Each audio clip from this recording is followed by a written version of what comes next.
የ2026 የዓለም እግር ኳስ ዋንጫ በብሔራዊ ቡድኖች መካከል ለመሸናነፍ በሚደረገው ብርቱ ትግል እጅግ በጣም አነጋጋሪ በሆኑ ጉዳዮች የሚያስደስት የደጋፊዎች ስሜት እንደዚሁም ደግሞ ከተለያዩ ተጫዋቾች ጋር በተያያዘ የሚሰሙ ታሪኮች የዓለም ዋንጫውን ከወዲሁ ሳቢም አነጋጋሪም አድርገውታል። በዚህ የዓለም ዋንጫ ዙሪያ አሁንም በርካቶች የተለያዩ ቅሬታዎችን እየገለጹ ይገኛሉ።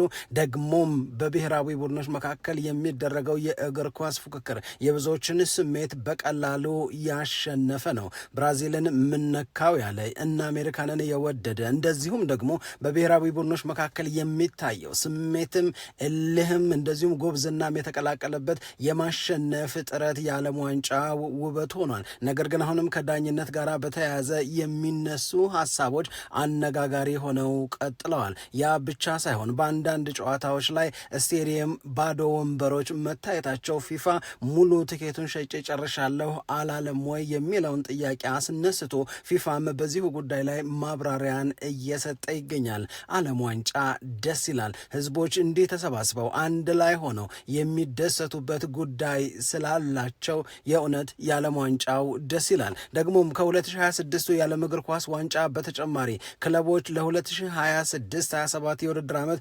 ራሳቸውን በቡድን ጥንካሬ ለመገንባት አዳዲስ ተጫዋቾቻቸውን ወደ ቡድን ለማምጣት እንደዚሁም ደግሞ ከነባር ተጫዋቾቻቸው መካከል የተወሰኑትን ለመሸኘት ከፍተኛ ጥረት ያደርጋሉ። ይሄም እንደቀጠለ ነው። ማንቸስተር ዩናይትድ እና የማንቸስተር ዩናይትድ አሰልጣኝ ካሪክ እጅግ በጣም አነጋጋሪ የሆነን ውሳኔ እየወሰነ አንድንም ተግባር በተደጋጋሚ እየፈጸመ ነው ተብሏል። ይህ የካሪክ ተግባር ማንቸስተር ዩናይትድን ይጠቅማል ወይስ በማንቸስተር ዩናይትድ ቤት ለሚፈጠር ክፍተት ምክንያት ይሆናል? ይሄንን ማንሳት አለብን። ካሪክ በተደጋጋሚ ማርከስ ራሽፎርድን እያዋራው ነው የሚል መረጃን ሰምተናል። የወሬያቸው ዋና አንኳር ነጥብ ደግሞ ማርከስ ራሽፎርድ በማንቸስተር ዩናይትድ ዳግም አገልግሎት መስጠት በሚችልበት ሁኔታ ስለመሆኑም ተሰምቷል። በሌላ በኩል ማንቸስተር ዩናይትድ በዘንድሮ የክረምት የተጫዋቾች የዝውውር መስኮት ቢሆንልኝ ቢሳካልኝ እና ባደርገው የሚለውን አንድ ልቡ የፈቀደውን ዝውውር የመፈጸም እድሉ ከፍተኛ መሆኑን ፋብሪዚዮ ሮማኖ እየነገረን ይገኛል። ይህንንም ትሰማላችሁ። ዓለም ዋንጫን እያያችሁ ከሆነ በዓለም ዋንጫው ላይ ታይተው ከተወደዱ ተጫዋቾች መካከል የሁለቱ ስም ከአርሰናል ጋር ተያይዞ ይነሳል። አንዱ የአርሰናል የነበረ ሌላኛው ደግሞ የአርሰናል እንዲሆን አርቴታና አንድሪያ ቤርታ እየለፉበት የሚገኝ ተጫዋች ነው። ሞሮኮ 1 ብራዚል 1 ሆኖ በተጠናቀቀው የትናንትናው ጨዋታ ይህ ተጫዋች ለሞሮኮ ብሔራዊ ቡድን የሰጠው አገልግሎት የአርሰናል ደጋፊዎች የምርም ቡድናችን አርሰናል ይህንን ተጫዋች ተሳክቶለት የሚያስፈርመው ከሆነ ደስ ይለናል እያሉ ይገኛሉ። ለማንኛውም እነዚህንና የተወሰኑ ሌሎች ጉዳዮችን እያነሳን የተወሰኑ ደቂቃዎችን ከእናንተ ጋር ልናሳልፍ መተናል። ሰላም ጤና ይስጥልን፣ እንደምናላችሁ የተከበራችሁና የተወደዳችሁ የሸገር ስፖርት ዊዝ አበበ ግደይ የዩቲዩብ ቻናል ቤተሰቦቻችን በያላችሁበት እጅግ አስደሳች ጊዜን እያሳለፋችሁ እንደሆነ ተስፋ እናደርጋለን።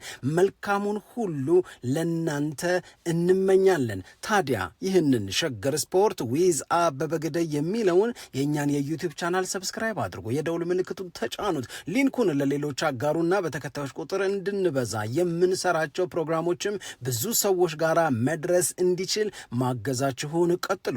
እስካሁን ላበረታችሁን አቅም፣ ጉልበት፣ ድጋፍ ለሰጣችሁን በሙሉ የላቀ ምስጋናችን ይድረሳችሁ እንላለን። ከልብም እናመሰግናለን። ወደ መጀመሪያው ጉዳያችን ስንሄድ ክለቦች ራሳቸውን በዝውውር ለማጠናከር ስለሚያደርጉት ጥረት እነማን ምን መስመር ላይ ይገኛሉ፣ ማን እየሆነለት ማን ደግሞ እያቃተው ነው የሚለውን ማንሳት፣ በዚህ ጉዳይ ላይ የተወሰኑ ሀሳቦችን መለዋወጥ ይኖርብናል። ከዚህ ጋር ስናነሳ እንግዲህ የማንቸስተር ሲቲ ነገር ማስቀደም እንችላለን። ማንቸስተር ሲቲ አዳዲስ ተጫዋቾችን ወደ ቡድኑ ይቀላቅላል፣ ማሬስካን ይቀጥራል። በሚቀጥለው የውድድር ዓመት ልክ እንደባለፈው የውድድር ዓመታት ሁለቱም ማለት ነው በ2025/26 በ2024/25 ሊቨርፑልና አርሰናል ዋንጫ ሲያሸንፉ ማንቸስተር ሲቲዎች ለዛ ሳይታደሉ ቀርተዋል። ይሄ ከዚህ በላይ እንዳይቀጥል ይፈልጋሉ እንደነ ኤርሊንግ ሃላንድ ያሉ ተጫዋቾች። ለዚህ ደግሞ ቡድንን ማጠናከር በደንብ መስራትና ተፎካካሪ ሳይሆን አሸናፊ ሆኖ መመለስ ይጠበቅበታል ማንቸስተር ሲቲ። ለዚህ ነው የማንቸስተር ሲቲ ሰዎች ራስን ለማጠናከር የሚረዱ ዝውውሮችን ያደርጋሉ ተብሎ የሚጠበቀው። በሁለት ጉዳዮች ማንቸስተር ሲቲን ማንሳት እንችላለን። አንደኛው የኤሊየት አንደርሰንን ዝውውር አሁንም የማንቸስተር ሲቲ ሰዎች እንደሚያጠናቀቁት በጣም እርግጠኛ ሆነው እየተናገሩ ነው የሚገኙት። ኤሊየት አንደርሰን የማንቸስተር ሲቲ ተጫዋች ይሆናል።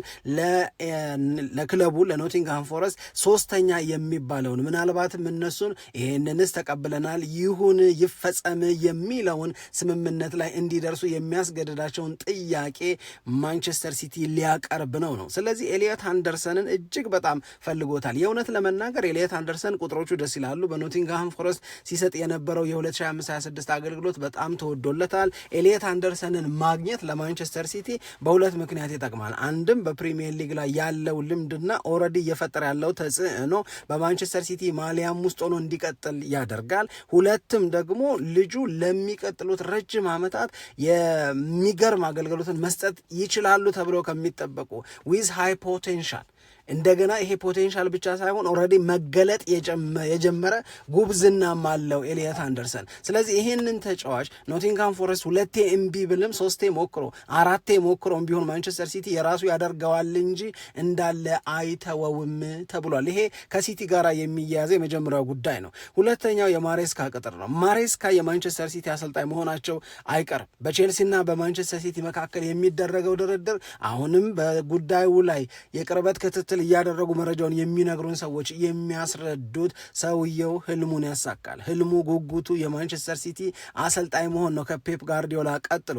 ስለዚህ ጋርዲዮላን ለማስረሳት በማንቸስተር ሲቲ ቤት ውስጥ የነበረውን በእንግሊዝ ፕሪሚየር ሊግም ሆነ በሌሎች የውድድር አይነቶች ዶሚኔት የማድረግ አቅም እሱ ይዞትም ማንቸስተር ሲቲ እንዲያስቀጥለው ያስባል፣ እንዲያስቀጥለው ይፈልጋል። ስለዚህ ይህንን በጣም ሃይሊ ቻሌንጂንግ ነው የሚባለውን ቻሌንጂንግ የሚሆንበት ወይም ፈታኝ የሚሆንበት ዋነኛው ምክንያት ከጋርዲዮላ የማንቸስተር ሲቲ ደጋፊዎች የለመዱት ብዙ ነው። ከጋርዲዮላ ማንቸስተር ሲቲ ያገኘው ጥንካሬ እና ያገኘው ድል ብዙ ነው። ስለዚህ ጋርዲዮላን ተክቶ ወዲያው ይህንን ኃላፊነት መውሰድ ራስን ለማሳየት የሚረዳ ቢሆንም በቀላሉ ሰዎች ይህንን አዲሱን ነገር ሊቀበሉ ይከብዳቸዋልና ለመጪው ሰው ለማሬስካ ፈታኝ ሊሆን ይችላል። ከዓለም ዋንጫ ደግሞ የተወሰነ ነገር እናንሳ። ዓለም ዋንጫው ላይ እያነጋገሩ የሚገኙ ጉዳዮች ምንድን ነው? ምን ነገሮች ትኩረታችንን ሳቡት ብንል ለምሳሌ አንደኛው የሚሆነው ኮንትሮቨርሲስ ናቸው። ይሄ አወዛጋቢ ነገሮች ይኖራሉ። ዓለም ዋንጫው ላይ የኮሪያ ብሔራዊ ቡድን ጨዋታውን ሲያደርግና ሲያሸንፍ ያኔ የነበረው የተመልካች ቁጥር በተወሰኑ ግን ቀላል በማይባሉ የስቴዲየሙ ክፍሎች ላይ ባዶ ነበሩ። ወንበሮች በሰው አልተያዙ፣ ወንበሮች ላይ ሰው ተቀምጠው አላየንም እና ያኔ ጥያቄ ተነሳ። ፊፋ ቲኬቱን በሙሉ ሸጫለሁ አላለም ወይ? ምክንያቱም ፊፋ በጣም አስወደድከው የስቴዲየሙን የመግቢያ ትኬት፣ ይሄ ልክ ነው? ይሄ እግር ኳስን ለማሳደግ እሰራለሁ ከሚል ተቋም የሚጠበቅ ነው ወይ? እግር ኳስን የሚወዱ ሰዎችን የሚገፋ ዋጋ እያስቀመጡ እግር ኳስን ማሳደግ ያለ ተመልካች፣ እግር ኳስን ማሳደግ ለተመልካች አቅም ግድ የለሽ ተሆኖ እንዴት ይቻላል? ከተለያዩ መንገዶች ከቴሌቪዥን ራይት፣ ከስፖንሰሮች፣ ከፊፋ ጋር አብረው ከሚሰሩ የተለያዩ ኩባንያዎች የሚገኘው ገቢ የስቴዲየሙን ቲኬት ሰዎች አፎርድ እንዲያደርጉት መክፈል የሚችሉበት ደረጃ ዝቅ ለማድረግ ካልረዳ ምን ትርጉም አለው ብለው ሲተቹ ነበር። ግን እነ ፊፋ መልስ ሲሰጡ እነ ጂያኒ ኢንፋንቲኖ እነ የአሜሪካው ፕሬዚዳንት ዶናልድ ትራምፕም ሲናገሩ የነበረው ነገር ምንም የቲኬት ጉዳይ ሹ ቢሆን ኖሮ ቲኬቱ ተሸጦ አያልቅም ነው። ሁሉም ጨዋታዎች 104 ጨዋታዎች አሉ። የሁሉም ጨዋታዎች ቲኬት ተሸጦ አልቋል፣ ሶልድ አውት ነው ብለዋል። እንግዲህ ፊፋ በአንድ ጊዜ የተመነውን ዋጋ አጽንቶ አልዘለቀም። ዋጋ ወጣ ከልሸዋለሁ አለና ዋጋ ጨመረ። ለሶስተኛ ጊዜ እንደገና ዋጋ ጨምሬያለሁ አለ እና እነዚህ ጭማሪዎች ደግሞ በጣም የሚያስደነግጡ ሰውን የመግዛት አቅም የሚፈታተኑ ናቸው ተብሏል። እና የየትኛውም ዓለም ዋንጫ ላይ አንድን የዓለም ዋንጫ ጨዋታ ለመከታተል ከተከፈለው ዋጋ በላይ የሚከፈልበት የዓለም ዋንጫ ሆነ እና በዚህ ላይ ቅሬታ አለ። በኋላ ግን ተመልካቾች አልገቡም። ይሄንን ተከትሎ ምነው ሸጬ ጨርሻለሁ አላልክም ወይ የሚል ጥያቄ ለፊፋ የቀረበው ለዚህ ነው። ምክንያቱም ለጥያቄዎቻችን ትኬቱ ውድ ሆኗል ለሚለው ቅሬታችን መልስ ለመስጠት ሸጬ ጨርሻለሁ እያለን ነው ፊፋ ወይንስ የምር ሸጦ ጨርሷል የሚለውን ነው ማወቅ የፈለጉት። እና ሸጦ ጨርሶ ከሆነ ሰዎች የከፈሉበትን ወንበር እንዴት ሳይቀመጡበት ይቀራሉ? ለማየት የከፈሉበትን ጨዋታ ሳያዩት እንዴት ይቀራሉ? እዚህ ላይ ነው ጥያቄ የሚነሳውና ፊፋ መጀመሪያ እውቅና ሰጠ። ምንድነው የሰጠው እውቅና? አዎ በተጠቀሱት የተወሰኑ ጨዋታዎች ላይ ወንበሮችን ባዶ ሆነው አይታችኋል፣ ተመልካቾች አልነበሩም። እነዛ ተመልካቾች ደግሞ የሆነ 10 20 ወይ 30 40 ወይም ደግሞ 80 100 አይነት አይደሉ፣ በሺዎች የሚቆጠሩ ወንበሮች ባዶ ነበሩ። እና ሰዎቹ የት ሄዱ? ሰዎቹ የከፈሉበትን አገልግሎት ሳያገኙ እንዴት ቀሩ የሚል ጥያቄ ሲነሳ ለዛ ምንም መልስ መስጠት አልችልም። ነገር ግን ስቴዲየም ውስጥ የገባው ተመልካች እና እኔ ወደ ስቴዲየም ውስጥ ሰዎች ሲገቡ ከፉትፕሪንታቸው የማገኘው መረጃ ይለያያል እንጂ ሰዎች ትኬቴን ገዝተውኛል፣ የውሸት አይደለም፣ ትኬቱ ተሸጧል። ስለዚህ የፉትፕሪንታቸው ሰዎቹ መምጣታቸውን ያሳያል። የሚገርመው ግን እነዛ ያህል ብዙ ቁጥር ያላቸው ሰዎች ስቴዲየም ውስጥ ለምን አልገቡም? ወንበሮቻቸው ላይ ተቀምጠው ጨዋታውን ለምን አላዩም? ያ የሰዎቹ ምርጫ ነው። እዛ ላይ ምንም አይነት ነገር ልናደርግ አንችልም የሚል አስተያየት ነው በፊፋ በኩል የተሰጠው። ግን ልክ ነው፣ ብዙ ሺህ ሰዎች ስቴዲየም ውስጥ እኔም አላየኋቸውም። እነዛ ሰዎች ስቴዲየም መድረሳቸውን ግን ክትትሌ ያስረዳኛል አለ። ይሄ ፊፋ እውነቱን ነው ፊፋ ልክ አይደለም የሚለውን ነገር ሚዲያው እንዲያነሳ እድል የፈጠረ ሆነ።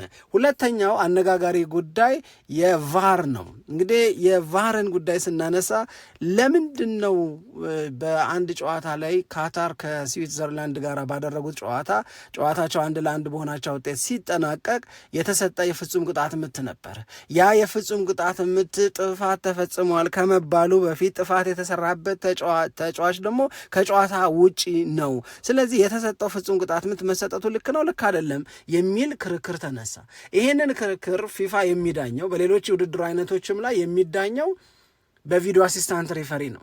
በቪዲዮ አሲስታንት ሪፈሪ ጉዳዩ ሲታይ ደግሞ ጨዋታውን በቴሌቪዥን ለሚከታተሉ ጨዋታውን ስቴዲየም ውስጥ ሆነው ለሚያዩ ሰዎችም ይሄንን ውሳኔ ያጸናሁት የሁላችሁ እንዲህ ስለሆነ ነው ብሎ ማሳየት ብሎ ማስረዳት ፊፋ ይጠበቅበታል፣ ወይም አወዳዳሪው አካል ይጠበቅበታል። ልክ በፕሪሚየር ሊጉ አምጥተው ያሳዩናል ለምን ይሄ እንደተወሰነ፣ በቻምፒዮንስ ሊግ አምጥተው ያሳዩናል። ፊፋም በዓለም ዋንጫው ላይ የሚወሰኑ ውሳኔዎች ትክክለኝነታቸውን ተመልካቹ አምኖ እንዲቀበል፣ ጥያቄ እንዳያነሳ፣ ተበድያለሁ አይነት ስሜት ውስጥም እንዳይገባ ማሳየት አለበት። ከዛ የፊፋ ሰዎች ምንም ይሄንን አላደረጉም።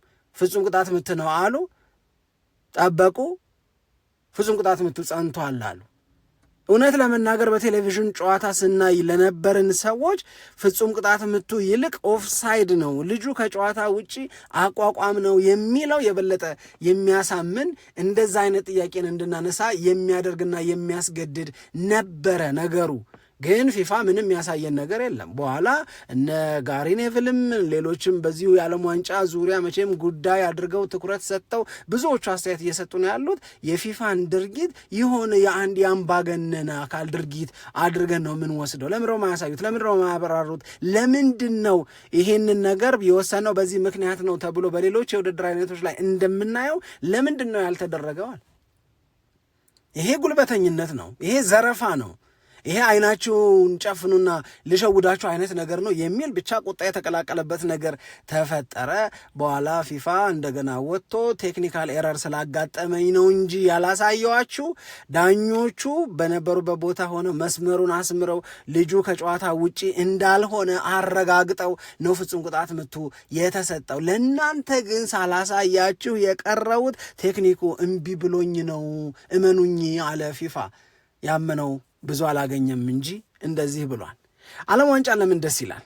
የእውነት ለመናገር በእያንዳንዱ ብሔራዊ ቡድን ጨዋታ ሌሊት፣ በእያንዳንዱ የብሔራዊ ቡድን ጨዋታ ለኢትዮጵያ ማየት በሚመች ሰዓት ላይ ጨዋታውን እያያችሁ ላላችሁ ሰዎች የደጋፊዎች ስሜት፣ ሰዎች በእግር ኳስ ሀሳብ እንዲህ ተሰባስበው ማየት፣ በደስታ ስሜት ውስጥ ሆነው ማስተዋል በጣም በጣም በጣም ደስ የሚል ስሜት አለው። ከምንም በላይ ግን ዓለም ዋንጫ ውስጥ በጣም ብዙ ታሪክ አለ።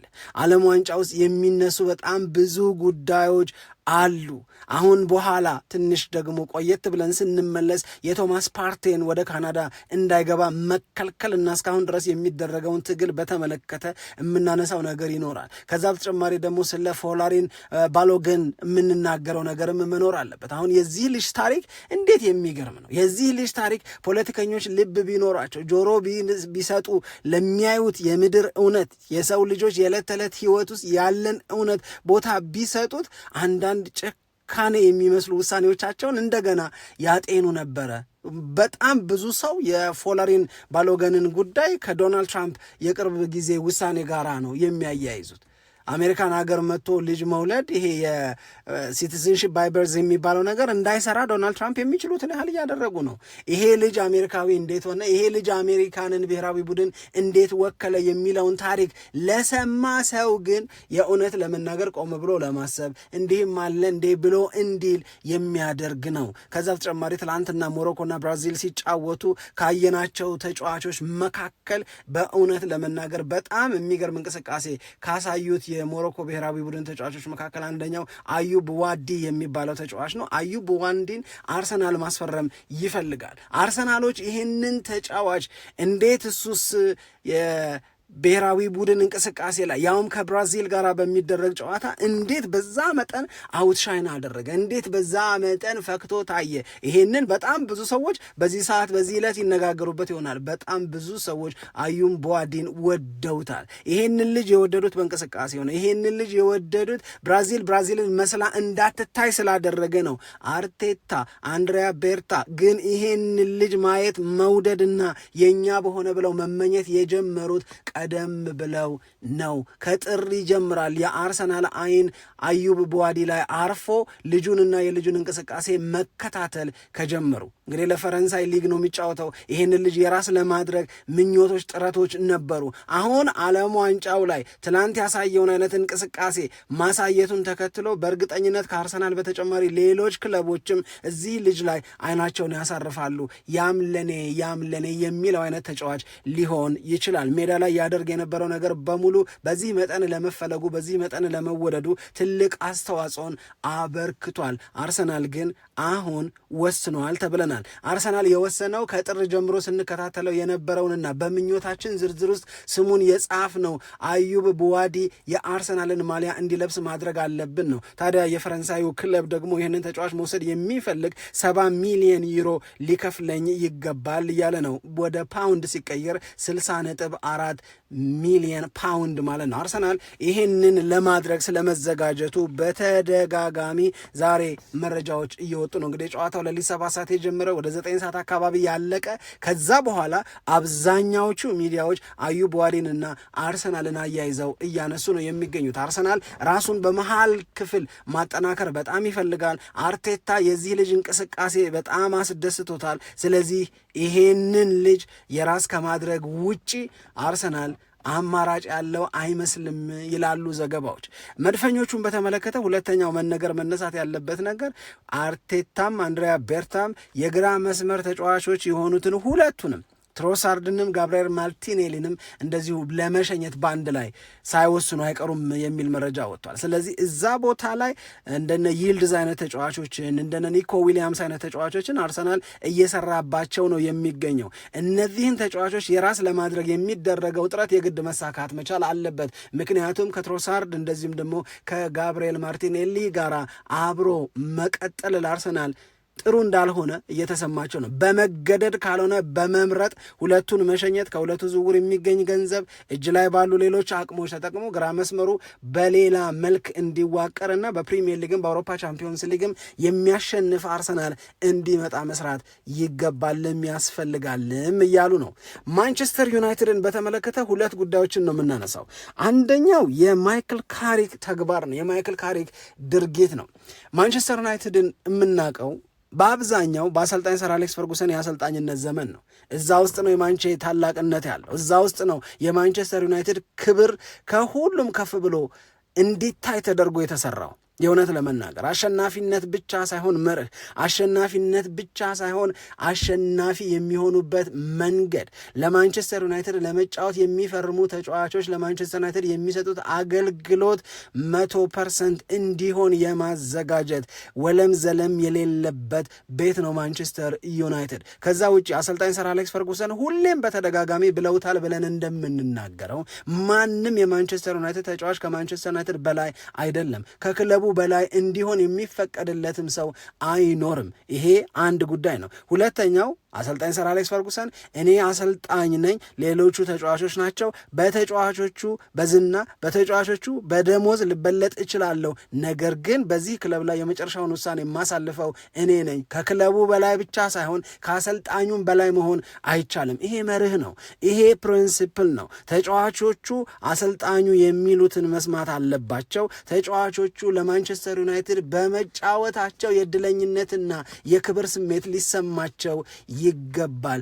እንዲህ ባለ መርህ ነው ማንቸስተር ዩናይትድ ከፍ ተደርጎ የተገነባው። ማንቸስተር ዩናይትድ እንዲህ ባለ መንገድ ስለሰራና ስለተሰራበት ነው የዩናይትድ ክብር ጎልቶ ከፍ ብሎ በማማው ላይ የሚታየው። አሁን ወደ ካሪክ ነገር እንምጣ። ባለፉት ጊዜያቶች ማንቸስተር ዩናይትድንና ማርከስ ራሽፎርድን በተመለከተ በበጎ የምናነሳው ነገር ነበረ ወይ? ማርከስ ራሽፎርድ ለሚዲያ እኔ ስለ ማንቸስተር ዩናይትድ ምንም ክፉ ነገር መናገር አልፈልግም፣ በማንቸስተር ዩናይትድ ጉዳይ የማወጣው መጥፎ ቃል የለኝም፣ ዝም ማለት ነው የምፈልገው ይላል በተደጋጋሚ። ዝም ማለትን መረጥኩ እንጂ የምለው የለኝም ማለት አይደለም ሊል የፈለገ ነው የሚመስለው። ማርከስ ራሽፎርድ እና ማንቸስተር ዩናይትድ መለያየታቸው ሳይሆን መራራቃቸው ወይም በመካከላቸው ክፍተት መፈጠሩ ሳይሆን ክፍተቱ የተፈጠረበት መንገድ ብዙዎች የማንቸስተር ዩናይትድ ደጋፊዎች በማርከስ ራሽፎርድ ደስተኛ እንዳይሆኑ አድርጓል። ማርከስ ራሽፎርድ እንደና አሌሃንድሮ ጋርናቾ ያሉ ባለፈው የውድድር ዓመት በተለይ በክረምቱ የተጫዋቾች የዝውውር መስኮት ላይ ማንቸስተር ዩናይትድ ቦምብ ስኳድ ብለው የሚጠሯቸው የተወሰኑ ተጫዋቾቹን በተመለከተ ትዝ ከሚሉን ነገሮች መካከል ለማንቸስተር ዩናይትድ የልቀቁን መውጣት እንፈልጋለን፣ ከእናንተ ጋር አብረን መቀጠል አንፈልግም የሚል መልእክት አስተላልፈዋል ተብሎ ስማቸው ሲነሳ አንዳንዶቹ የማንቸስተር ዩናይትድ ተጫዋቾች በዛ ውስጥ እኔን አታካቱኝ፣ እኔ እንደዚህ አይነት ስሜትን አላንጸባረኩም ካሉት ውስጥ አይደለም ማርከስ ራሽፎርድ። ማርከስ ራሽፎርድ ለባርሴሎና የሚያሳየውን ፍቅር፣ የባርሴሎናን ማሊያ ለማልበስ የሚያሳየውን ጉጉት በማንቸስተር ዩናይትድ ዙሪያ አለ ወይ? ያሳደገውን ማንቸስተር ዩናይትድን አክብሮ አስከብረዋል ወይ የሚል ጥያቄን ያነሳሉ። በማርከስ ራሽፎርድ ላይ ቅሬታ አላቸው። ለማርከስ ራሽፎርድ መመለስ ብዙ የማንቸስተር ዩናይትድ ደጋፊዎች ፍላጎት የላቸውም። ቀኑ ነገ ነው የመጨረሻው። ባርሴሎና በማርከስ ራሽፎርድ ዙሪያ እንዲወስን የተቀመጠለት የቀነ ገደብ ጁን 15 ድረስ በማርከስ ራሽፎርድ ዙሪያ የፈለገውን ውሳኔ መወሰን ይችላል ባርሳ። ከነገ በኋላ ግን ማንቸስተር ዩናይትድ ቤት ይመለሳል። የሚወስነው በማርከስ ራሽፎርድ ጉዳይ ላይ ዩናይትድ ብቻ ይሆናል። ባርሴሎና 3 አማራጮች አሉት ለውሳኔ። የመጀመሪያው አማራጭ ልጁን 26 ሚሊዮን ፓውንድ ወይ 30 ሚሊዮን ዩሮ ከፍሎ መውሰድ ነው፣ ምንም ድርድር ሳያስፈልግ አምና ተደራድረው ተስማምተው የጨረሱት ስለሆነ። ሁለተኛው አዲስ የውሰት ስምምነት እንዲሰጠው ማንቸስተር ዩናይትድን መጠየቅ። ሶስተኛው ደግሞ ቴንኪዩ ፎር ዩር ሰርቪስ ብሎ ማርከስ ራሽፎርድን መሸኘት ነው። ይህንን ገንዘብ ከፍሎ ልጁን በቋሚ ዝውውር መውሰድን በተመለከተ ባርሴሎና ቤት ተወስኗል የሚሉ መረጃዎች በስፋት ወጥተዋል። ቀሪዎቹ 2 አማራጮች መካከል ባርሴሎና የሚለው ነገር መኖር አለመኖሩን ነገ እናውቃለን። ከነገ በኋላ ግን በብዙ አማራጮች የማርከስ ራሽፎርድ ጉዳይ ላይ የሚወስነው ዩናይትድ ብቻ ይሆናል። በእርግጥ ልጁ በጣም ብዙ ፈላጊዎች አሉት። ነገር ግን ለእነዚህ ፈላጊዎች ወረፋ ለያዙት ወደ 21 ይደርሳሉ ለተባሉት ከመሸጥ ይልቅ ካሪክ ሰሞኑን በጣም በተደጋጋሚ ከማርከስ ራሽፎርድ ጋር እያወራ የሚያወሩት ደግሞ ለማግባባት በድጋሚ የዩናይትድን ማሊያ ለብሶ እንዲጫወት ለማድረግ ነው። በእርግጥ አሁንም የማይካደው ነገር የማንቸስተር ዩናይትድን ፕሪንሲፕል፣ የማንቸስተር ዩናይትድን መርህ እና ዩናይትድ ቤት ሁሌም ቢሆን እንዲጠፋ የማንቸስተር ዩናይትድ ደጋፊዎች የማይፈልጉት ከክለቡ በላይ ሆኖ ፊን ማለትን ማየት አይፈልጉም። ስለዚህ ይሄ ተጥሶ ማርከስ ራሽፎርድ አሁን ያለው በግራ መስመር በኩል ሊሰጥ የሚችለው በማጥቃት እንቅስቃሴው ላይ ሊጨምር የሚችለው አቅም እውነት ለመናገር ከባርሳ ጋር ሆኖ ማርከስ ራሽፎርድ በጣም ጥሩ ነው። ከእንግሊዝ ብሔራዊ ቡድን ጋር ሆኖ ማርከስ ራሽፎርድ ባደረጓቸው የወዳጅነት ጨዋታዎች ላይ በጣም ጥሩ ነው። ጥሩ ፎርም ላይ ነው የሚገኘው። ይሄንን ጥሩ ፎርም መጠቀም የሚጠላ ያለ አይመስልም። ለዛ ነው ቼልሲም ቶተንሃምም አርሰናልም የኔ ይሁን የሚሉት። ይሄን ልጅ ማንቸስተር ዩናይትድ ለራሱ ቢያቆየው ከእግር ኳስ አንጻር አይጠቀምም ማለት አይደለም። ነገር ግን ማርከስ ራሽፎርድ ወደ ዩናይትድ ተመልሶ በዩናይትድ እየተጫወተ 2026-27ን ያሳልፍ ቢባል ግን የሚረብሸው ነገር የለም ወይ? ፕሪንስፕልን ወደ ጎን የምናደርግለት ሰው ነው ወይ? እንደገና መልበሻ ቤት ውስጥ ለሚፈጠር በጎ ያልሆነ ተጽዕኖ ምክንያት ብናደርገው የሚበላሽብን ነገር ተበላሽቶ ብለው ነው የማንቸስተር ዩናይትድ ደጋፊዎች የሚሰጉት። የካሪክን ውሳኔ አንደርስታንድ ለማድረግ ይሞክራሉ። የካሪክን ውሳኔ ደግሞ እንዲህ ባለው መንገድ ይጠይቃሉ። ካሪክ ግን እየሞከረ ነው። ካሪክ ግን ከማርከስ ራሽፎርድ ጋር በተደጋጋሚ እያወሩ ነው የሚገኙት። ወረፋ ከያዙት ከ21 ክለቦች ይልቅ ማርከስ ራሽፎርድን የማንቸስተር ዩናይትድ አድርጎ ስለማስቀጠል ካሪክ እየሰራ ነው። ይሄ በጣም በጣም በጣም ከባድ ነው። ለእኔ በጣም ከባድ ነው፣ ግን የሚሆነውን ደግሞ እየተከታተልን እናያለን። ፋብሪዚዮ ሮማኖ ደግሞ ማንቸስተር ዩናይትድ የወደደውን ሊያገኝ ነው፣ ባለፉት 2-3 ቀናት የሆነውን ነገር ልንገራችሁ ይለናል። ማንቸስተር ዩናይትድ የመሃል ክፍሉ ለማጠናከር የሚሰራው ስራ በተደጋጋሚ ስለተነገረ አሁን ሁሉም የሚያውቀው ሁሉም የሚረዳው ነው። ማንቸስተር ዩናይትድ ከዚህ የመሃል ክፍልን ማጠናከር ስራ ጎን ለጎን ግን በግራ መስመር በኩል የመከላከል አቅሙን ከፍ ለማድረግ ለሉክሻው አማራጭ ተጫዋች እንዲኖረው ለማድረግ ሉዊስ ሃልን በጣም ነው የሚፈልገው። የሉዊስ ሃል ፈራሚ ለማንቸስተር ዩናይትድ በጣም ትልቅ ትርጉም አለው መፈረሙ። ሉዊስ ሃልም እንዲፈርም የሚፈለገው ለማንቸስተር ዩናይትድ ነው። ስለዚህ ባለፉት 2-3 ቀናት የማንቸስተር ዩናይትድ ሰዎች ዋና ትኩረት ሆኖ እየተሰራ ያለው ሉዊስ ሃል ላይ ነው። ይህንን አረጋግጬ ልነግራችሁ እችላለሁ ብሏል ፋብሪዚዮ ሮማኖ ዘለግ ባለው ጽሁፉ ላይ ይህንን አስቀምጧል። ሉዊስ ሃልን ዩናይትዶች በጣም ይፈልጉታል። የሉዊስ ሃል ማንቸስተር ዩናይትድን የመቀላቀል እድል በጣም ሰፊ ነው። ይህንን ልጅ የራስ ለማድረግ ባለፉት 2-3 ቀናት ተደጋጋሚ ጥረቶችን ማንቸስተር ዩናይትድ እያደረገ ነው። ይህንን አውቃለሁ ብሏል ፋብሪዚዮ ሮማኖ። የሚያስደስተው ለማንቸስተር ዩናይትድ ሰዎች፣ የሚያስደስተው ለማንቸስተር ዩናይትድ ደጋፊዎች ሉዊስ ሃልም የማንቸስተር ዩናይትድ ተጫዋች መባል አጓጉቶታል። ግፉበት እያለ ነው በራሱም በወኪሉም በኩል ሉዊስ ሃልን በኒውካስል ዩናይትድ ቤት ሲጫወት ላየ በ2024-25 በ2025-26 ላይ ይሄን ልጅ የራስ ማድረግ ለማንቸስተር ዩናይትድ በጣም እጅግ በጣም አሪፍ ነገር ነው ብለን ማንሳት እንወዳለን። በኋላ እንመለሳለን። ተመልሰን ስንመጣ በቶማስ ፓርቴ ዙሪያ ያለውን አነጋጋሪ ነገር የደቡብ አፍሪካውያን ስሜት አሁን የገባቸው ይመስለኛል። አፍሪካ ለምን ጠላችን የሚል ነገርን እያነሱ እየተነጋገሩ አልቅስ አለኝም እያሉ ነው። ይህንን ትሰማላችሁ። የፎለሪን ባሎገንን ጉዳይ ትሰማላችሁ። አርሰናል የሚያስደነግጥ ውሳኔ ወስኗል። ካደረገው አርሰናልን የሚያቆሙ ማን ነው የሚያስብል። ዩናይትድ ቤት አዳዲስ ነገሮች አሉ። ሊቨርፑል ልነግራችሁ ነው በኋላ ስንገናኝ። ለማንኛውም አብራችሁን ስለነበራችሁ እጅግ በጣም አድርገን እናመሰግናለን። በያላችሁበት ሰላም ለእናንተ ይሁን። እናንተም ታዲያ ይህንን የእኛን ቻናል ሰብስክራይብ አድርጉ፣ የደውል ምልክቱን ተጫኑት፣ ሊንኩን ለሌሎች ማጋራታችሁንም አትርሱ እንላለን። ለድጋፋችሁ እናመሰግናለን። ኢትዮጵያ ለዘለዓለም ትኖር።